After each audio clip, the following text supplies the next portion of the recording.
Welcome to the Crystal Self-Healer Podcast. I'm Carissa Weaver. On this podcast, we blend the magic of crystals with the science of psychology to help you break free from chaos, ditch the overwhelm, and master your emotions so you can have more energy, get more done, and feel better every day. Get ready to unlock your intuition and restore your true power as we cover how you can transform your life using crystals and self-awareness. Are you ready to get started? All right, let's go.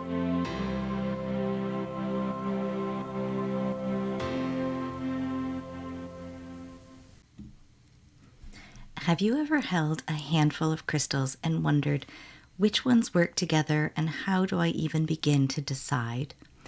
Whether you're making a crystal grid or you're pulling tarot cards, a question I get asked often is how do you pair crystals? In the very first Crystal Self-Healer episode, we talked about what crystal is right for you. This episode is a little different because we're adding in other considerations like additional crystals or tarot cards.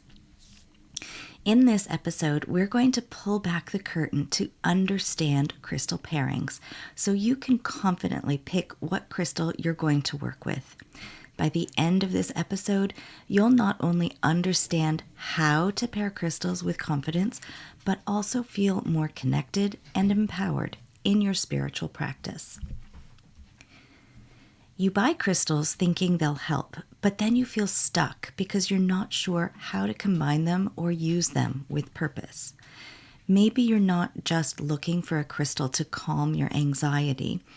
You're looking for something that helps you feel grounded and in control of your energy. I remember when I was starting out with crystals and all I wanted was to feel better. That's it. That vague statement that I knew what it was, but couldn't really put words on it. And for this reason, of course, I told myself I didn't know what crystals to work with or which ones would help me. This vague desire was the best way I could verbalize what I really wanted deep down. A method for using crystals that helped me manage my emotions every day. A way to feel connected, intuitive, and purposeful. And I think this is one of the reasons that people struggle to be able to pair crystals because their underlying desire is so much deeper than the surface want. Crystal pairings, while simple, is a lot more deep than you may think. And when I say deep, I don't mean you need alphabet soup after your name to figure it out, but deep because it's asking you to have awareness and acknowledge what it is you want and how you are trying to get there. Crystal pairing is the selection of two or more crystals to work together synergistically, either to amplify a desire, balance opposing energies, or enhance the focus of a specific intention or practice. This can also be applied to the pairing of crystals with other tools like tarot, where the crystals complement the energies of the cards, creating a deeper layer of meaning and energetic support. Most often, I see my clients hesitant in picking their crystals or associating it to a need or desire. There's often a sense of distrust in their knowledge, their abilities, and their intuition. They've spent so much time researching and analyzing that they've created a loop they can't seem to get out of. Then they turn to the internet or the books and find the information gives them enough to keep them confused because it conflicts with another source or something they've learned in the past. But the hesitation, self-doubt, and overwhelm you feel when choosing crystals aren't unique to you. Trust me, I've been there too. In fact, I remember feeling so insecure when I began building healing grids or assigning crystals to tarot cards. The biggest shift was a mental one, when I finally tapped into some stubbornness and decided to do things because I wanted to. It was my own little game of FAFO, but with some structure behind it. Understand what it is you want to get out of the crystals. To put this another way, what energy are you calling in or wanting to release? If you're looking to balance or enhance energies, you may need different crystals to accomplish this. For example, if you're wanting to overcome obstacles that are standing in the way of you achieving your goals, you may want to pair a crystal that helps in clear thinking, like fluorite, with one that inspires action, like citrine. Another alternative could be choosing a crystal that helps you release negative patterns that keep you stuck, like black obsidian, and then again, one that helps with taking action, like orange calcite. At the end of the day, the magic is in selecting crystals that will help you tap into and anchor in the qualities you need in order to make progress on your goals. When it comes to tarot cards, it's the placement as well as the meaning of the card that gives you the jumping off point for which crystal to pair it with. For example, if you have pulled the Ace of Swords and its placement is in the what to release, you'll want a crystal that can help in counteracting the general interpretation of the card.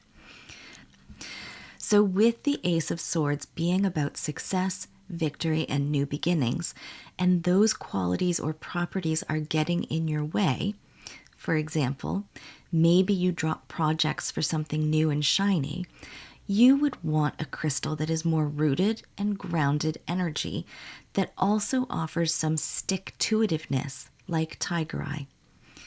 Is tiger eye the only crystal that would work here? No. But the properties it has support the energy that is the opposite of what you are wanting to release. So I see a lot of people try something and then feel frustrated because it just didn't go the way they wanted it to. Maybe you're not seeing the results, or the results you're getting aren't the ones you wanted or needed. This is where stick-to-itiveness is important. This is the moment where you're being called to review and revise what you did, where you take what happened and learn from it by objectively evaluating what happened.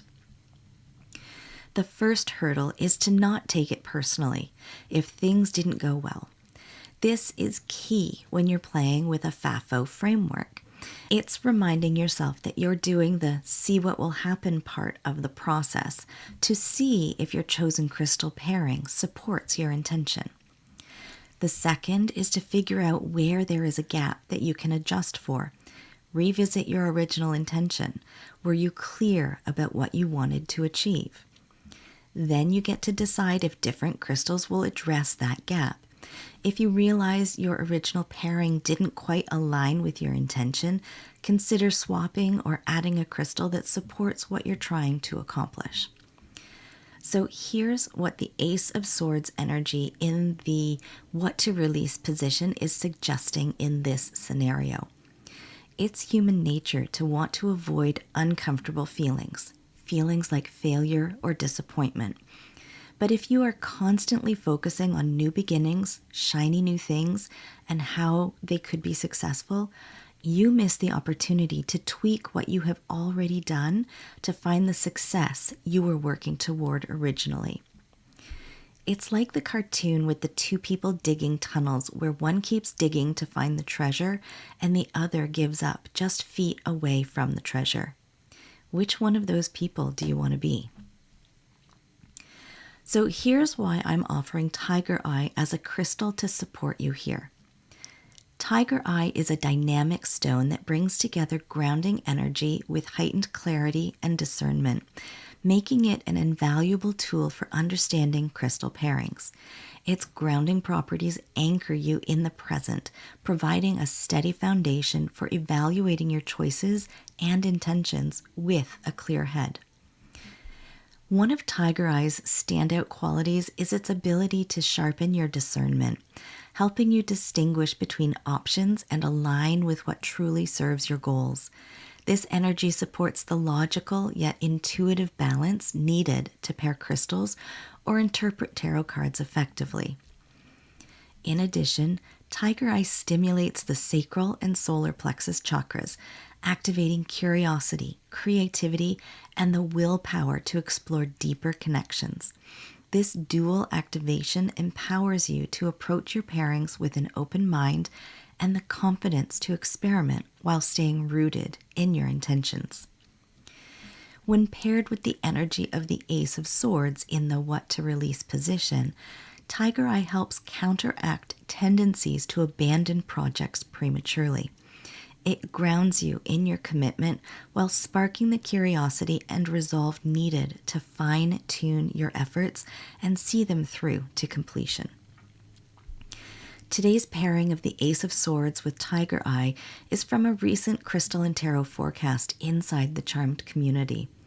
I'd love to invite you to join me in this free space where I share these readings weekly to help you align your energy and focus your week. You'll also connect with others who are exploring their growth and creating change in their lives just like you. Join us for free. The link is in the show notes. If you're ready to take things a step further and dive deeper into your own growth and healing, I'd love to invite you to the Crystal Self Healer Members Portal. It's where we go beyond the weekly guidance and focus on equipping you with tools, resources, and support to build your confidence in crystal healing and emotional self-care. Inside, you'll find personalized coaching, healing sessions, and everything you need to truly empower yourself to live with more ease and alignment.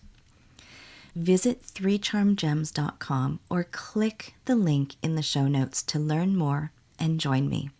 Your next level healing and transformation is waiting.